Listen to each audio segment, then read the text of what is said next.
ہوائیں انہیں اڑا کر لے جاتی ہیں اور یہ سارے کا سارا منظر بدل جاتا ہے، جیسے کہ ہم اکثر آٹم سیزن میں دیکھتے ہیں۔ پہلے پیلے زرد ہونے لگتے ہیں پتے، پھر اس کے بعد وہ خالی ایک ٹہنیاں سی سوکھی سڑی ہوئی رہ جاتی ہیں۔ آٹم سیزن سٹارٹ ہو جاتا ہے۔ وہ جو خوبصورتی ہے، جو اس کے حسن کو اتنا بڑھا چڑھا رہی تھی، وہ ساری آہستہ آہستہ ختم ہونے لگ پڑتی ہے، حتیٰ کہ زمین سے گھاس بھی نہیں کاٹنی پڑتی۔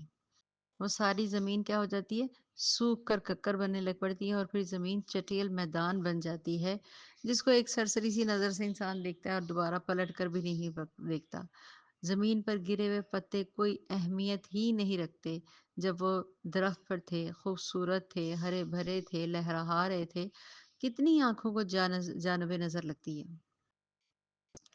لہذا دنیا کی جو زندگی ہے، اس کا بھی حال یہی ہے۔ ہر شخص کو اپنی جوانی، اس کے اندر گہرا فلسفہ ہے۔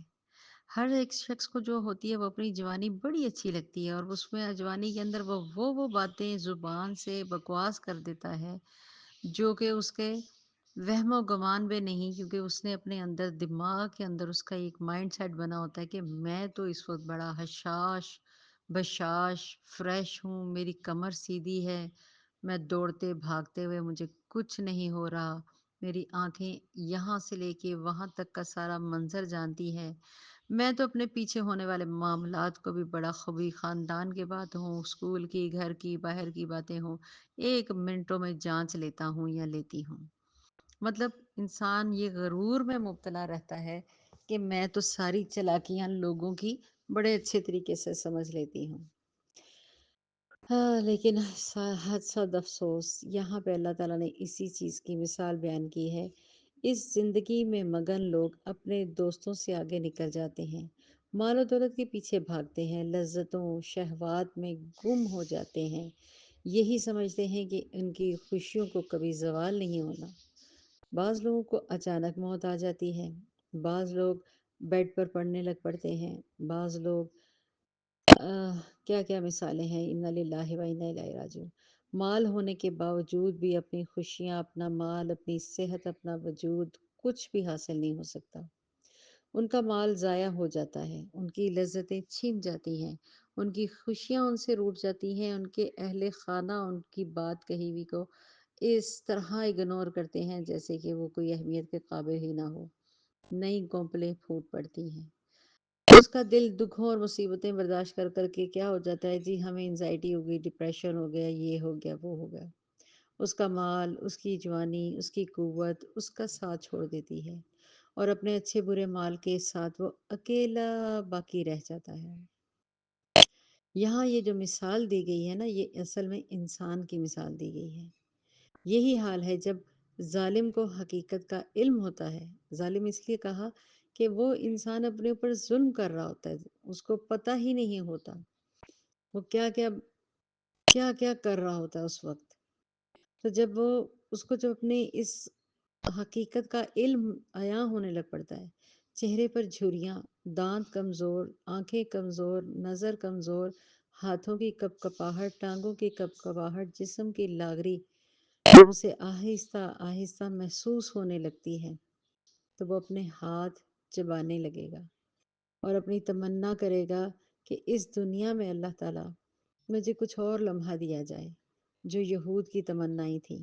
آج بھی ہر شخص کی تمنا یہی ہے، اور وہ تمنا کرے گا کہ مجھے زیادہ سے زیادہ یہ چیزیں مل جائیں۔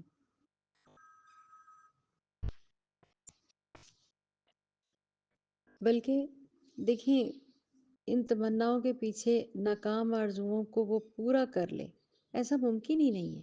یہ تو ایک غفلت ہے۔ جو غلطیاں ہیں، جو کمیاں کوتاہیاں ہوئیں، توبہ نیک اعمال کے ذریعے ان کی تلافی اس وقت تو ہو سکتی ہے شاید، لیکن وقت تو چلا گیا نا۔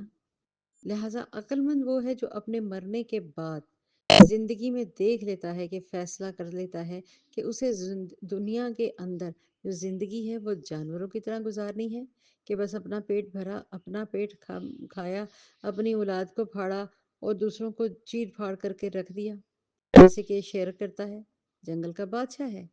لیکن دوسروں کو پھاڑ دیتا ہے، دوسروں کو قتل کر دیتا ہے۔ خیر اس کی مثال اس کے ساتھ تو بالکل نہیں بنتی۔ کہنے کا مطلب ہے انسان بھی وحشی جانور کی طرح اپنے رشتوں کو قتل کر دیتا ہے، ان کو چیر پھاڑ کر کے وہ اپنی جو چیزیں ہیں دنیا کے ان کو عروج کو حاصل کرنے کو پہنچ جاتا ہے۔ وہ سمجھتا ہے کہ میری نعمتوں کو کبھی زوال ہی نہیں ہوگا نا، ان کو کبھی زوال پذیر ہو ہی نہیں سکتی، ان کی خوشیوں کو کبھی غم ہی نہیں لگے گا۔ یہاں تک کہ وہ سوچتا ہے کہ شاید مجھے تو کبھی بڑھاپا ہی نہیں آ گئے، میرے پاس تو آگے پیچھے 100 نوکر ہیں، میں تو خود کماتا ہوں، میں تو خود کماتی ہوں، میں تو خود سارا یہ کرتی ہوں، یہ ساری دولتیں میرے پاس بیکار ہیں، میرے بچے کامیاب ہو جائیں گے، یہ مجھے سنبھال لیں گے۔ انا للہ و انا الیہ راجعون۔ یہ ہماری ہر ایک کی سوچ ہوتی ہے۔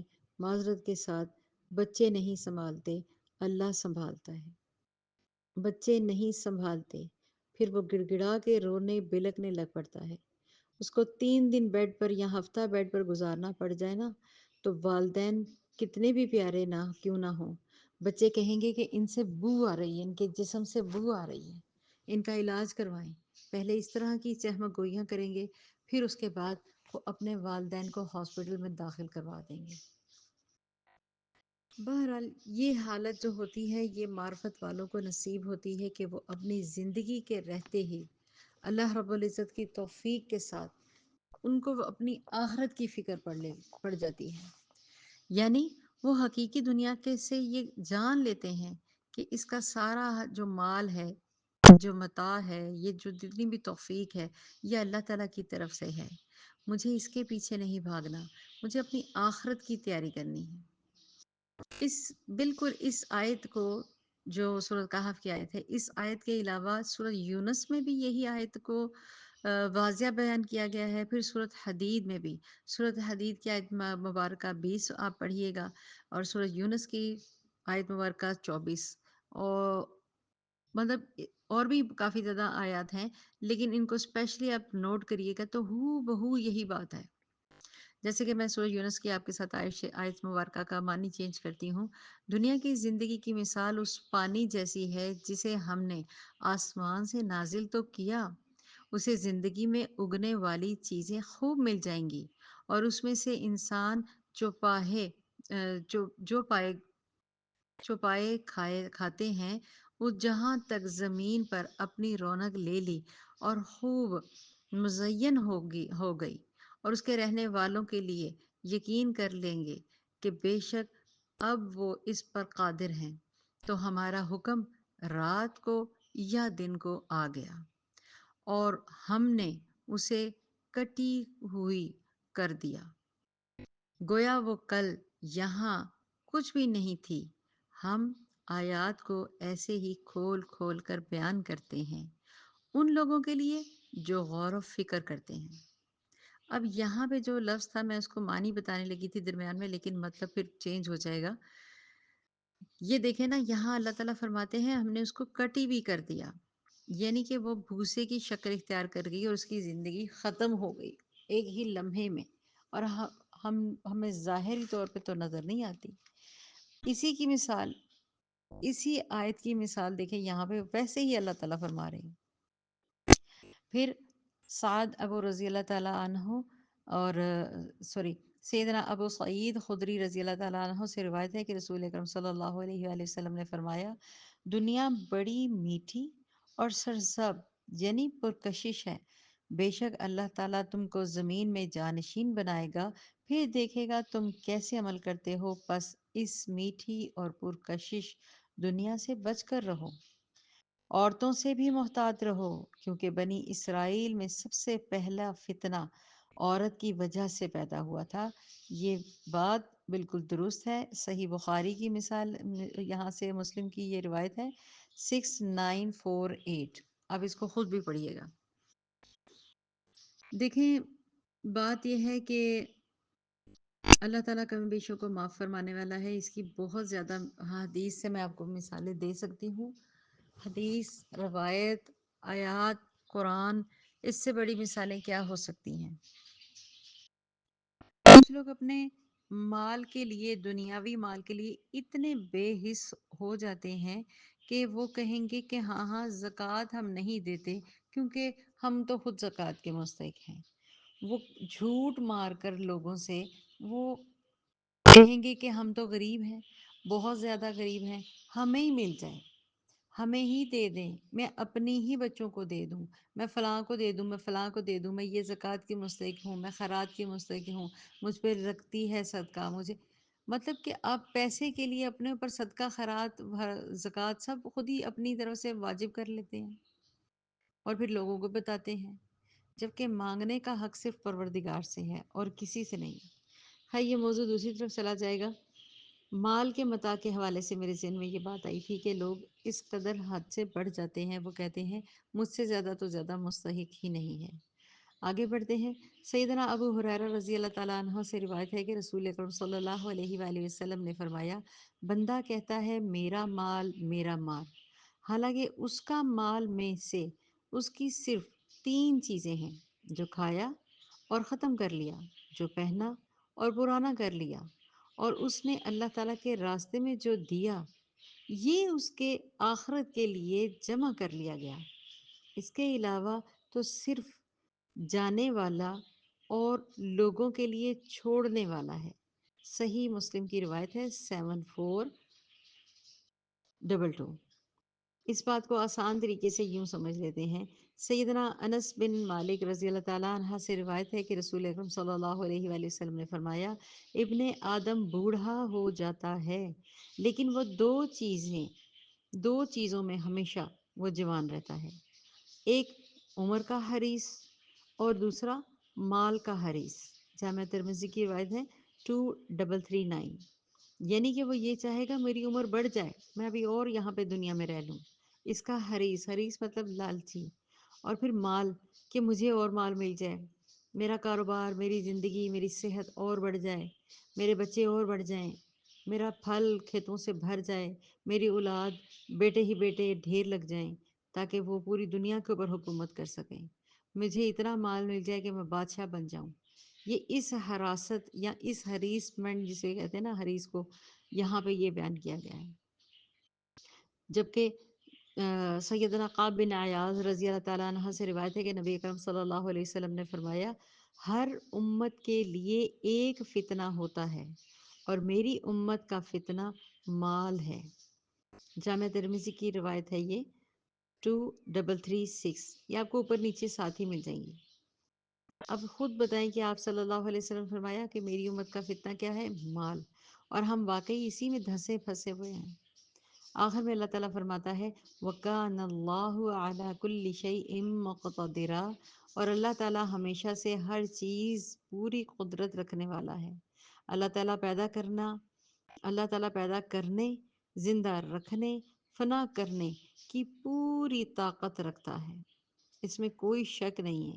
یہ معنی بڑی بڑا ذو معنی ہے کہ ہم کیا کرتے ہیں، ہم اللہ تعالیٰ کی دنیا کی ناپائیداری کو مثال کے ذریعے اللہ تعالیٰ نے یہاں پہ سمجھایا کہ جب آسمانوں سے پانی، ابھی ہم نے پوری ڈیٹیل سمجھی ہے، آسمانوں سے جب پانی برستا ہے تو نباتات ہر چیز جل تھر اور لہلہاتی ہے، نئی زندگیاں وہاں سے پنپتی ہیں، اور پھر ایک وقت آتا ہے کہ کھیتی پک کر تیار ہو جاتی ہے اور ساتھ ہی اس کے دوسرے ہی لمحے آپ دیکھیں نا، آپ کے سامنے ہی سب کچھ ہوتا ہے، ساتھ ہی اس کی شام ڈھلتی ہے، جیسے سورج ڈھلتا ہے اور انسان کی زندگی بھی ڈھل جاتی ہے، وہ سبز لہلہاتی زندگی جو اس وقت بڑی جوانی کے ساتھ پروان چڑھ رہی ہوتی ہے، ایک سے دم اس کو ہوائیں اڑا لے جاتی ہیں۔ ہمارے دادا ابو کے دادا ابو، نانا ابو، نانی امی، ان کے خاندان، ان کے ددیال کے ددیال، کہاں گئے وہ لوگ؟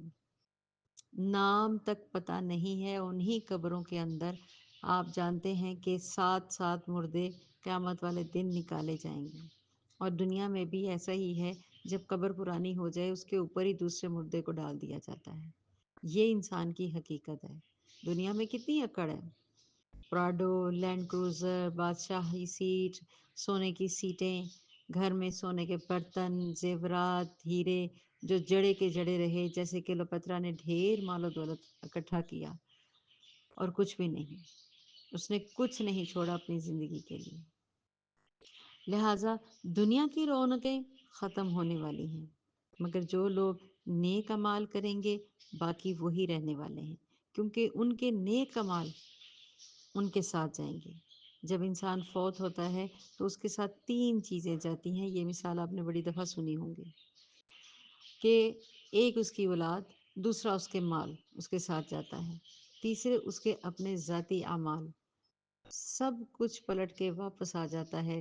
ساتھ کیا جاتا ہے؟ جو قبر میں اس کے ساتھ اتارے جاتے ہیں وہ اس کے اعمال ہوتے ہیں، اس نے زندگی میں کیا کیا، کیا عمل کیا، اور پھر اس کے بعد جو دنیا تو بڑی اکڑ کے چل گئی، شاید آخرت میں جو اعمال اندر جائیں گے، بے شک یہ اللہ تعالیٰ کیا ہے، علی کل شیء مقتدرہ، ہر ایک چیز پر پوری قدرت رکھنے والا ہے۔ وہاں پہ آپ کا حساب کتاب اسی وقت شروع ہو جائے گا۔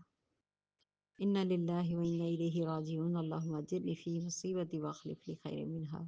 اللہ رب العزت سے دعا ہے زندگی میں کبھی غرور نہ آئے، کبھی سر فخر سے، کبھی اولاد مال دنیا کسی بھی چیز کے لیے حریص نہ ہو۔ انا للہ و انا الیہ راجعون، اللہ کبھی اس طرح کی دنیاوی لذتوں میں، شہوات میں نہ ڈالے۔ آمین ثم آمین۔ جو جانے انجانے میں ہو چکا، اللہ رب العزت سے دعا ہے کہ اللہ ہم سب کو معاف فرمائے۔ آمین ثم آمین انشاءاللہ۔ السلام علیکم ورحمۃ اللہ وبرکاتہ۔